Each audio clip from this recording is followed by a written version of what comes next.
And I am so excited for today's live because we are going to be talking about historical fantasy, colonization, and powerful women fighting for their place in the world.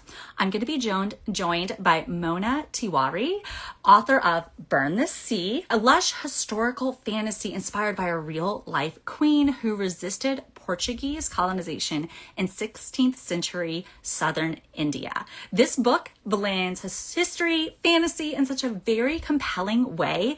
It explores power, survival, and what it really means to protect your homeland. If you love books with strong female leads, layered political tension, and stories that reimagine history, you are absolutely in the right place today. So let me just bring Mona in and we will get started. Hi. Hi, can Hi. you hear me? I can. I'm so glad. I always worry with technology, so I'm glad that I can hear you. How are you doing today? Very well, thanks. How are you? I'm doing good. Hi, everyone who's joining. I'm so excited to see so many amazing faces. So, we're going to just jump right in. So, for anyone meeting you the first time or who hasn't heard of your amazing book, how do you usually start by describing like your writing style and your elevator pitch for Burn the Sea? So, Burn the Sea is a historical fantasy based on the life of the Queen Abbakka Chowta, who ruled in South India in the 1500s and had to defend against the attempted colonization by the Portuguese. But in Burn the Sea, instead of othering the people who were being colonized, I've othered the colonizers and I've turned them into giant snake monsters attacking from the sea. I love it. I love how you blended it. It was such a great twist. I know you had a career in like science and Mhm. medicine before turning to writing. So when did storytelling kind of become a part of your life and what made you make the jump to become an author? That's like such a good question. To be honest with you, storytelling has always been a part of my life. I come from a family where our doors were always open to our home. Friends were coming in and out. You walk in the door, you're given a cup of tea and a snack, as cliche as that I sounds. love it. And then you sit down at the table and you enjoy each other's company, which is so special now that I look back on it. But I think that also as part of the diaspora, a huge part of what my parents were going through was kind of missing their home when they Mm. came to the United States. And so they'd come and they'd tell stories with their friends. And it was a huge part of how I got to know all of my relatives in India was through the stories that my parents told. Storytelling has been a part of day-to-day life forever, but I didn't really think about writing books actually until the COVID-19 lockdown. Gotcha. Gotcha. Yeah, so I was at home, I had my kids, we were adjusting just like the rest of the world Yes. to that strange new normal. And I kind of just wanted a little corner for myself. So I Mm. started writing a book just because it was something that I could do. It was not Burn the Sea, it was a different book. Ah, okay. So I wrote that book and it was just kind of me writing, and I got to know the writing community on Twitter back when Twitter was a nice place.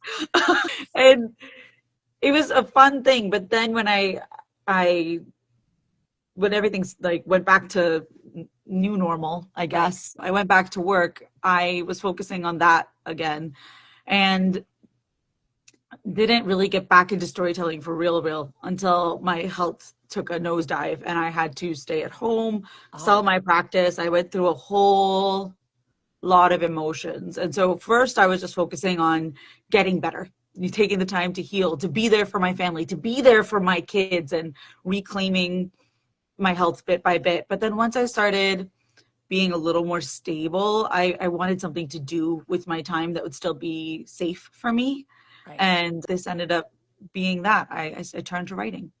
I'm so glad you did because we got this amazing story. And I want to dive right in because I found the inspiration to be fascinating. I had no idea about this woman. And then I started thinking, why have I never heard Mhm. about this woman? So Yes, yes. what drew you to her and her story? Like why did you feel like this was a story you needed to tell? It's a really good question. So I'm just going to say that to all of your questions because they are good, so thoughtful. Good. Um, so I learned about Abbakka Chowta actually when I was getting quite sick and having to stay home. And honestly, I felt like I was disappearing. Like it's very weird to experience losing bits of yourself and to see it in real time. And I loved my practice. I loved my community. I was blessed with the best coworkers and Oh, patients, and I knew so many of them. I live in a small town, okay. so I know a lot of the people here. You know, you walk downtown and it's like, oh hey, Exactly. brush your teeth after you eat those gummies, like I love it. I So love so it and they would just like laugh and they'd eat their gummies and run away because they know it's me. I was a right. person to them, and that was important and special to me. But I wasn't that person anymore. I had to stay home a lot. I was quite ill. I just felt like I was disappearing. And then this movie came out actually about a warrior queen who fought against British colonizers. Oh, So, an Indian warrior queen. And I oh, was desperately interested in it. And of course, whenever a movie like that comes out, they're like, here are the next five heroines you've never right. heard of, right? And I'm Right. like, click, click, click, click, read, read, read, read, like I'm Yeah. eating all of this up. And then I read about Abbakka Chowta and I was like, why have I never heard of her? Why have I never heard of her? And it bothered me so fundamentally. I mean, my parents who grew up a little bit north of where she's Mhm. from, they had never heard of her either. Oh, Her local community keeps her alive very, very okay. well. I mean, there's like a robust history there. But also, I just think that she's a heroine worthy of so much more praise and acclaim. Yes. And like her erasure bothered me so, so much. And I related to that in a very different but kind of parallel way. And I fully wrote her story thinking no one would ever read it. And I was like, I'm going to write this story and no one's going to read it, but I'm going to write it anyway. And so it was a rage book. Like, let's not play. It was a rage book. I love that. No, I'm glad you wrote it because again, you mentioned like getting her erased from history. I started reading it and I am the type of person where I read like any kind of historical fiction, I go down a rabbit hole with my own research. And I was Mhm. like, why was I not taught this in school? Like, why are we not talking about her? And so I love the way that you did it also with fantasy elements. So can you kind of talk to me about how why you decided to go the fantasy route versus just straight historical fiction? Historical fiction is a really beautiful art form. I Yes. think it requires a certain depth of knowledge and lived experience that I didn't feel I had the right Okay. to. Um, I didn't think that it would be fair for me to say like I am telling a fictional accounting of her story, but also I am just a fantasy girly. I have been a fantasy girly since I Yes. discovered Redwall, and then it Yes. was just like, Yes. I swear you can tell which authors are Redwall readers because we describe our food. Like, Yes. The food was so good in this. I was like, I need to go out and get some Indian food right now because I'm hungry. thank you. So it fantasy has always been a really interesting way to explore issues in society. I think with a little less bias because Mm. we all walk in with our preconceived notions about the world as it is, but when you're presented with a whole new world, sometimes you don't realize the parallel that's being drawn until the end, and then you can kind of go like, oh, wait, this is a reflection of something entirely different, and your mind's like a little more open to that, and that's Mhm. that's like a really interesting thing to play with and a cool thing to play with. And so part of it was just I didn't think it was my right to have the historical representation in that sense, and part of it is also I know fantasy, and that's where I felt most comfortable expressing myself. Okay, that makes total sense. I think part of this book is there's such a strong sense of place. Like, I got a very good sense of her homeland, of what she was fighting for. How did you approach kind of building it in a fantasy way, but also kind of reflecting maybe the real place that she's from? Right. So one of the things that I decided, even though I was writing a fantasy novel, was that neither magic nor love would solve the problem of colonization. So magic could be a part of the world, but it couldn't be the tool that made everything better. Okay. And so it had to be more grounded in reality. And a huge part of that, one of the things that I try to do is I always try to incorporate three senses into every scene. Oh, And that's what, like, it's a quiet way of immersion, of immersing people into a scene. It's a lot of times you see the things, sometimes you hear the things, but like the tastes, the texture, like all of those things are really important. Like if you can smell the food in front of you without even realizing it, like that's going to immerse you and ground you so much more. And so I wanted, South Indian food and South Indian clothes. And like, I wanted it to be immersive in that sense, because I would also just be so happy if people could go to an Indian restaurant and not just order chicken tikka. Like chicken tikka is delicious, Yes. amazing. There's so much other good food. Please go try it, appreciate it, because like, you will love it. You will love it. Yes, no, that is such a great point. And in this book, you cover so much. Like there's war, there's resistance, there's identity, there's legacy. What for you was like the emotional core of this book? Like what did you really want readers to kind of take away from it? I think the emotional core comes from resistance. Not just in the past tense, but in the present as well. Abbakka is there resisting the colonizers. And that obviously was important then, but also just the act of writing this story, of bringing her to attention, of making sure that it's not just the victor's side that's heard. That is an act of resistance too. And so that is what really informed this story as I wrote. Okay, that makes total sense because it explores colonization, like you said, but then there's also like a lot of pressure and a lot of negotiation and Mhm. survival that I did not enter my mind when I was thinking about it. But you get a lot of that with the politics behind the scenes. Mhm. What conversations were you kind of hoping to spark around colonization? I know that we talked just a little bit about that, but was there anything deeper as far as colonization in like current day that you wanted to kind of people to get think about? Yeah, so I remember, throwback to AP US history. I remember during America's Revolution, we learned the statistic that like one third of the people were in favor of the revolution, one third of the people were in favor of staying under King George, and then one third were like ambivalent, right? Yes.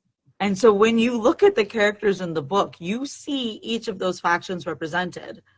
And then the question is, who's the most dangerous? Because there's two people who know their sides. They know what they're about.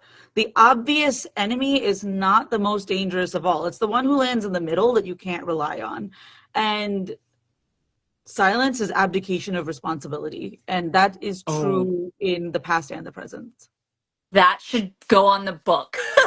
That is a great tagline. I'm like, oh, I want to make a t-shirt with that on it. That is such a great point that silence says a lot. Silence is picking a side. So, and you can see that through the book. One of the things I loved was these half snake, half men, like creatures that represented the colonizers. I thought it was genius the way you intertwined, I don't want to give any spoilers, but intertwined some of the stuff with them into the plot. Can you talk about like how did you come up with that idea and like how did you create them? So while trying to learn more about Abbakka, I had a hard time getting good information about her. I mean, it's when you think about what's survived and what's been translated, it's highly biased. It's highly biased. So I ended up going to a lot of Portuguese sources, like that, Oh, because that was what was there. And then you end up reading these Portuguese records where she has been largely erased, but just looking and reading about how they represent the incredibly lush and complex society of South India was insanely frustrating, because they would use essentially the word like uncivilized and harsher terms to describe this multifaceted, complex society in which there were multiple religions working in harmony and disharmony right, sometimes, right? Like, but it wasn't uncivilized. It was just different than what they thought was right. right. And it was so insidious because it dehumanized all of the people who were already there. It justifies the the theft of wealth, essentially, right? Like, even if we just look at British colonization of India, they're estimated to have taken $45 trillion worth of wealth from India during their colonization. So, you know, how do you justify that to the people back at home, right? You basically are like, like the people that are here are not really with it. Like they need our help. We're bringing civilization to them, so the least they can do is, pay us, right? Which is horrific. And I got really angry about the othering. Like the othering is definitely what drove me to madness, because I was like, actually, the actions of the people who are attacking and who are, taking what isn't theirs, that's far less human than the people who are just minding their business and existing. Yes.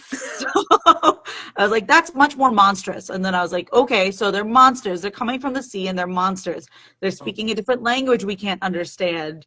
And then, like, obviously, there's the symbolism of the snake and being duplicitous. But, like, Right.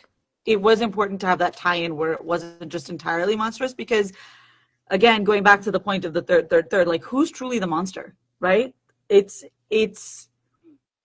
there's a little bit of human and a little bit of monster in all of us, and it's kind of like, which part are you honoring?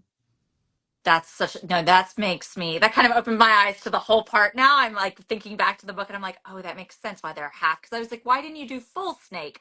But it makes sense about the symbolism. That I love it. That's so smart. I know our main character doesn't want to be queen. She doesn't expect to be queen, but then things happen and she's thrust into this leadership position. Mm-hmm.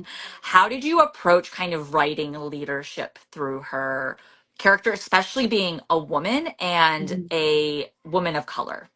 Right. So it was interesting. So the woman of color was not as much a factor in this, because everyone was of color in the Right. book. The entire cast is of color. In terms of that, it was just more important to me that representation be as authentic as I could make it. Okay. In terms of being a woman leader, this is where it gets really interesting, because in law, it's accepted that she's a leader who's a woman. And in Bangavari, I actually changed it. So Bangavari had the similar inheritance system as well Okay. historically, but in order to kind of emphasize the points that I was making, I changed their inheritance system. So that way she's thrust into a situation where she doesn't have the power that she had kind of like taken as a given when it was for her sister, right? Like Right. she understands, like, okay, this is how it's supposed to go, and now it's my turn. Ooh. And then she's put in a situation where it's not respected, but also she's grappling with this power that she never wanted. And that's in part because I think that the best leaders understand that the responsibility is so overwhelming that they want no part of it.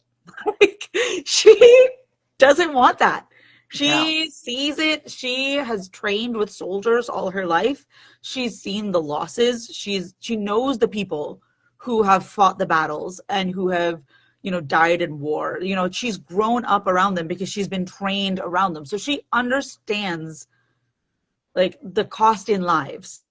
And I think that a good leader should understand that pain, frankly. They should Yeah. understand what they're asking of others before they ask it. And even if you, like, deeply regret and hate the cost, you have a better understanding of what it is or isn't worth. Yeah, that's one thing I loved about her as a character, where I was like, I have a serious girl crush on her, because she's like not just talking the talk. She is there when people die. She is fighting alongside of them. Like, she is not a figurehead. She is doing the dirty work and okay with doing the dirty work. She's there training. It was so inspiring for me. I was like, that's the leader. Like, that's the woman or man. That's the type of leader you want. And her foil is the other is Yeah. somebody else who I will not spoil, but it was very striking when you compared the two types of leadership in this book, where you were like, that's, I want to be on that side, not that side. So Right. yeah. Find the doer. Find the doer. Like, you want your leader to be a doer, not just a upper level management person. Right. But there's only so much that they can do, and they have to be able to manage people as well. Like, Abbakka's management skills, for lack of a better word, are severely lacking at the beginning Yes. of the book, because she's like, oh, this needs to get done, I'll do it. And that's from the very beginning, right? Like, it makes no sense for her to be doing some of the things that she's doing, but she's just like, I'll do the doing, because Right. that's what she sees as progress. Hmm. And so it's a huge lesson for her to learn, like, the softer side of politics and Yeah. value that strength, because it is strength. It is. No, it is. And I found it very interesting because you were talking about how fantasy draws modern parallels. And in this book, she is defined a lot by other people, Hmm. either as a Yeah. woman, as a mom, especially when becomes pregnant. Like as a mom myself, when she became pregnant, I was like, oh, this brings up a lot of conversations about what people think women can't do when they Mhm. become pregnant. Your view of women totally changed. So, can you talk about kind of like how you wanted to evolve her identity through the book and like what came up personally, maybe writing that? Yeah. So I think that a lot of times when people see us, they define us based on one characteristic. Because we can't know every facet of every person that we Right. meet, right? But the honest truth is, we're complicated people. There's no easy reduction, there's no easy distilling. And so, as someone whose identity was transforming as I was writing this, I realized like my identity wasn't transforming. It was just the perception of it. Like I Whoa. have always been a storyteller. I have always enjoyed entertaining people. I've always been like, come, let me sit down and let me tell you about this. Right? Like I tell absurdly long stories in allegory and then I expect everyone to be desperately interested, you know? Like I love it. it's just part of who I am. And I think that you see the same in Abbakka. Abbakka saw herself as a warrior. And Yes. then the world told her she had to be a Rani. And how did she take who she was and make not only like make herself fit that role, but make that role fit her, right? The two things working together. So she is a true warrior queen. So she is kind of taking like the opposite of the typical chosen one journey. Usually the chosen Yes. one is like they find the magical sword and the journey is learning how to use the magical sword. Don't get me wrong, I eat that up every time. I I do. love it. Like I give do. it. I'm here for it. That just wasn't her journey, right? She had the Right. sword from the beginning. And then she had to learn like actually that's not the solution to all your problems. Like sometimes it is. Sometimes you have to pick up the sword. Now let's learn how to work with the women around you, find your girl crew, like Yes. inspire your people so they understand where you're coming from and why you're making the choices you're making. Like she has to learn all of these things and realize like you can't just walk up to someone and be like that's a stupid idea actually. Like she has to learn how to do that Right. better. Yes. And I think a huge part of Abbakka's journey is learning that like strength doesn't always demand a sword. There's so many ways to be strong. And if you look at the collection of women around her, that's part of what I'm trying to show is like each of them has their own strengths. Yes, she does at the end of the book have a very solid crew that I have fallen in love with, and I cannot wait to see where it goes. I do want to shift just for a second, though, because I know that you publish with Bindery, which a lot of people are not Yes. familiar with. So I'd love to know, like, what drew you to being published with Bindery, and how did that experience compare to what you expected it to be? Right. So Bindery, for people who are unfamiliar, is a traditional publisher, but it's a small publisher. So authors still get an advance. We still get royalties. The difference here is the person who would typically be like an acquiring editor at a big five house, that person is what Bindery calls a tastemaker. So a tastemaker is usually someone in the bookish space who has generated a following, whether it be on YouTube, on TikTok, or whatever. But they've shown interest in books and their following is interested in their taste in books. And Right. so they then build their platform through Bindery, communicating with their audience, creating, a community on Discord and on Bindery itself. And then once that grows and thrives, they can then start being like, oh, this manuscript came in and I want to publish it. And that's how Burn the Sea came about, is Jenny, who is the story over on Instagram and YouTube and TikTok and like all the social media platforms Yeah. that I have no brain for. She was interested in Burn the Sea. And I was interested in working with Jenny because I had seen some of her videos. My agent, I have a literary agent, Jenna Mhm. Zentian, who's great. Yeah. She had published Strange Beasts with fine. So Susan J. Yes. Morris's Strange Beasts, which Yes. A plus, highly recommend. Yes. Yes. And then also Cry Voidbringer, A plus, an entirely different way that will break your brain and heart.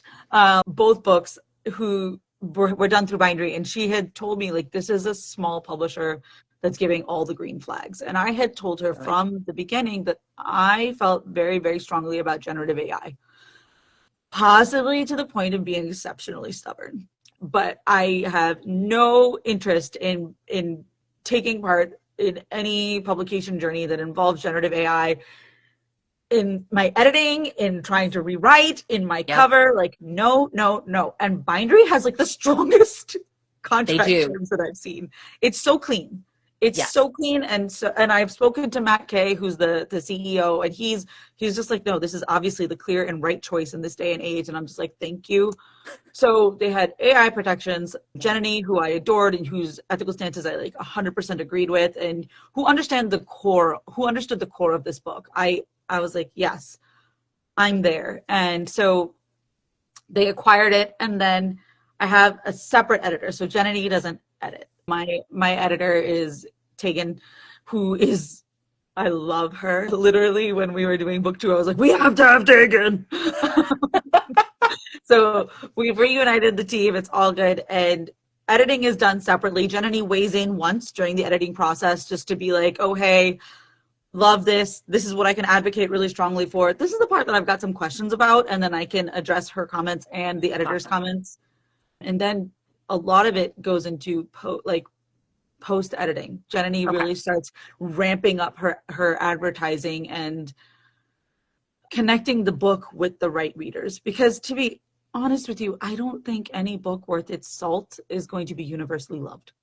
Right. I mean, It's no, there's a book for every reader. That's what I kind of say is like, but like, yes. not every book is for every reader. Right. So, And there's yes. great books out there that people really have strong negative feelings about. I Yes. don't go on Goodreads anymore. It's interesting because I think that what Bindery has done really well is understood that there's audiences that are right for certain books, and like found a way to connect them with books that maybe big five publishers haven't traditionally published, that maybe, big five publishers, they know a certain book very well. They understand Right. the track record of a certain book very well, and they understand how to market a certain book very well. When something's coming in off of left field, there's a lot of questions, and it's a high risk thing for them. So I understand like being risk averse. Bindery though is like, actually, I have a system for this. Like, there's an angry looking brown woman on the cover. We know who that should go to. Like that's a specific thing. Yeah. No, the cover is, when I posted on my Instagram, so many people were like, I love the cover. I want to read it. I was like, I know it's an angry woman. I want to read that too. Like that's the kind of book I'm in the mood for. So I love that Mahur y'all went that Jamal. direction. Yeah. I'm so happy. Mahur Jamal is the artist. Her portfolio is like, like just oh my gosh. She's amazing. And Jenny and I had talked a lot because there's a lot of thought about like marketability of the covers Right. and things like that. Like what's really going to capture people? And both of us were kind of like, this book, I wrote it so my daughters could see themselves in a character that, you don't typically get to see as a heroine. Um, it means so much to have someone unabashedly brown, unabashedly angry on a cover of a book that's in bookstores, right? Like my kids literally have posters of Abbakka Oh, in their room because they just, it means a lot to them, and it meant a lot, like even as an adult, right? Jenny and I right. talk about it and we get emotional about it, like how much this means to us in the present tense and how much it would have meant in the past. I love that. I love that you're passionate about it. I love that you're, emotional about it. That's what you should be about a book. It's amazing. I do want to save some time. We have two questions that came in. You've answered a lot of other questions that came in from my followers already. So we have two questions though that I do want to ask. The first one is, what is the length of this series? Have you already started on book 2? And what is the timeline for that book? Great question. It is a duology, and book 2 is currently in dev edits, and it should come out Oh. spring 2027. Yeah. Oh, that's good. Okay, that's Yeah. amazing to hear. I was like, I don't know the answer. I want to know that too. Yeah. The other question we got was, Do you feel like fantasy as a genre is evolving when it comes to the stories that are being told from minorities, from non-white writers? Nah. I am so excited by the progress that I'm seeing, but I think it's also just important to remember progress is nonlinear. We're seeing waxing and waning. I think overall we're trending in a direction that I love to Mhm. see. But it's also just like a difficult thing. Like in this economy, everyone wants a sure bet. And so like it sounds so stupid, but the stories that are told are dependent on the economy. Like and Yeah. it's a wild truth, but it is a truth. I'm greedy enough to always want more. I am appreciative enough to just feel so grateful every time someone posts about Burn the Sea, every time someone mentions Burn the Sea, every opportunity like this that I get to talk about it. It means a lot because as silly as it sounds, it's hard. It's really hard for every single book that comes out, and sometimes it feels like more of an uphill battle than others, but I do appreciate all the love that I've seen, and it makes me hopeful for more and more progress. I'm excited too. I can't wait to read the second book when it comes out next year. But Thank you. thank you, Mona, so much for being here today, for talking with us. If you love Friends, if you love historical fantasy, fierce women, check out Burn the Sea and make sure to follow Mona and save this live. But thank you so much for being here. I really appreciate your time.